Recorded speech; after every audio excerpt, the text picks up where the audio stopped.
Charles Bukowski. 234 runoa. Valitut runot vuosilta 1946 vuoteen 1994.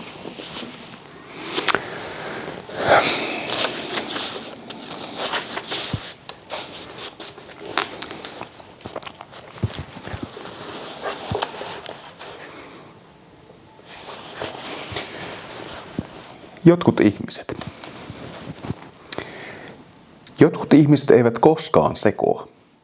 Minä makaan joskus 3 tai 4 päivää sohvan takana. Minut löydetään sieltä. Se on se kerubi, he sanovat, ja kaatavat viiniä kurkkuuni. Hierovat selkeäni, vihmovat öljyä keholleni. Sitten nousen ärjymään, karjumaan, raivoamaan, kiroan heidät ja maailmankaikkeuden, häädän heidät pihalle. Minulla on jo parempi olo, istun syömään munia ja paahtoleipää. Hyräilen, muutun rakastettavaksi kuin yleensyönyt vaaleanpunainen valas.